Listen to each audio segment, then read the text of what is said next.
Escuchamos hablar, escuchamos repetir, leemos y también hemos escuchado a Ollantumala decir que él admira a Velasco Alvarado, al general Juan Velasco Alvarado, el dictador Juan Velasco Alvarado. Y muchos de nosotros, de gente que tiene mi edad y que tiene muchísimos años menos, no saben exactamente lo que se vivió durante el gobierno de Juan Velasco Alvarado.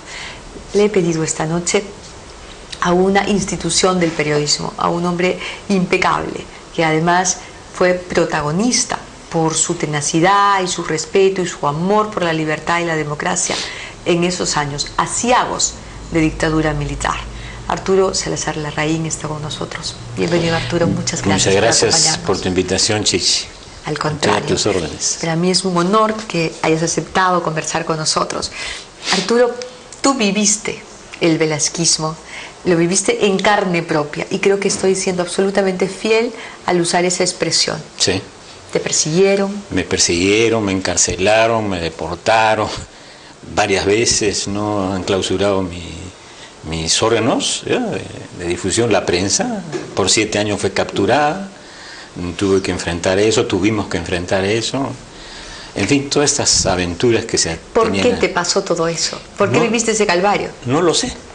Tú sabes que hasta ahora, yo siempre me he preguntado por qué me deportaron, estuve 1 año fuera, deportado, ¿no? Me metieron en un calabozo, me metieron en un avión y todo lo demás. Y me he preguntado siempre por qué. Calculo yo que es porque una vez se me ocurrió hacer, yo era presidente de la Federación de Periodistas, se me ocurrió hacer un almuerzo. En la Federación nunca había plata y esta vez hubo un poco de plata y dijimos vamos a almorzar con los directores de los periódicos, en fin, con todo eso, e hicimos en el piso 11 y resulta que saca una fotografía terrible diciendo que era un complot. Y al día siguiente creo que hasta provocó una crisis militar, porque me parece que al almirante Vargas Caballero, que se atrevió a decir que era un almuerzo cualquiera, lo botaron del puesto. Increíble. Increíble. ¿Cómo eran los periódicos? Cuéntanos, Arturo, porque mucha gente no lo sabe. No es que no lo recuerde, sino que no lo vivió y nosotros nos olvidamos mucho. Los peruanos somos sobrevivientes, hemos vivido muchas cosas y hay cosas importantes que no tenemos frescas en la memoria. ¿Cómo eran los periódicos en los días de Velasco Alvarado, después de que avasalló y expropió la prensa? Bueno, primeramente no expropió. Se capturó la prensa, ¿no? O sea, no pagó absolutamente nada y se metieron los policías y los interventores, se metieron pues un día a la prensa y la tomaron, ¿no? Entraron con policía y la tomaron y se quedaron 7 años. ¿Y los periodistas? ¿Qué fue de ellos? Bueno, nosotros los periodistas tuvimos que salir, se quedaron algunos cuantos, ¿no? Pero nosotros tuvimos que salir. Y se nos ocurrió con Guido Chirinos, puesto que la ley no decía que no prohibía que uno tuviera un diario, que no tuviera un semanario. Se nos ocurrió hacer un semanario, ambos. Hicimos uno que funcionó en mi casa. Ya nos clausuraron 4 veces. ¿4 veces clausurado el Opinión Libre se llamó. Era una insolencia hablar de opinión libre. Y un desafío completa. Nosotros terminábamos de cuadrar y de hacer los flanes y todo lo demás. Y teníamos que peregrinar de imprenta en imprenta, a eso a las 12 de la noche, alguna imprenta que se le ocurriera tener el valor de imprimirnos. El miedo a la dictadura. Terrible, terrible, miedo, ¿no? Y luego, lógicamente, un día me agarraron, venía yo con mi señora, con Alicia, y de repente veo una serie de tipos en la puerta de mi casa. Ya, habrían pues unos 40 pips, ¿no? Unos 40 pips. Y entonces, claro, yo dije que me van a agarrar, ¿no? Sé que salí corriendo, pero de todas maneras me agarraron. Y me deportaron. Fuera del Perú. Fuera del Perú, estuve 1 año fuera. ¿Cómo eran? Eso era la prensa escrita. ¿Cómo eran los noticieros de la televisión? También, a los que accede mucha más gente. Sí, también pues yo estuve pues en varios programas de televisión y andábamos, era pues estábamos explorando el medio, ¿no? El medio, ¿no? En esos tiempos. Y creo que esto hicimos bastante bien, ¿no? Tratamos de hacerlo, pero también creo que cometieron los dueños de los canales el error de ir al almuerzo que invitaban. Entonces les quitaron todo. A ellos también les quitaron. También les quitaron. O sea, primero expropiaron, usurparon, capturaron la prensa. Así es, los diarios escritos. Los diarios escritos. Luego fueron contra la televisión. A la televisión y a todo. Así que desapareció todo, pues, ¿no? Y los noticieros leían noticias que redactaba quién. Se redactaban en cada una de las redacciones, tenían sus matices, sus colores, o era una sola. No, es decir, antes de que intervinieran los militares, pues era una competencia. Me acuerdo que había la competencia del 4 con el 5, ¿no? Y hacíamos todo lo posible, ¿no? Y eran programas interesantes, ¿no? ¿Sí? ¿Y después? Se cerró todo, Todo venía de una sola cabeza, de una sola... De una sola, sí, de una sola. Nombraron no sé quién, general, no sé qué cosa a cargo de eso, y bueno, venía de ahí nada más, ¿no? No podías hacer nada, absolutamente nada. Y tampoco se podía criticar, ni contravenir, ni siquiera comentar una norma, una disposición. Absolutamente nada. Las órdenes se cumplen sin dudas ni murmuraciones. Ahora, claro, nuestros televidentes podrán decir, bueno, ellos son periodistas, están preocupados por lo que le puede pasar a la prensa si un admirador de Velasco, con las formas, los modos y la educación militar de Velasco, llega al poder, como es el caso de Ollanta Humala. Pero vamos, ¿cómo hacía la gente común y corriente para alimentarse? ¿Cómo era el acceso a los supermercados? La comida estaba en todas partes, como hay ahora, la posibilidad de ir a un mercado y encontrar frutos diversos.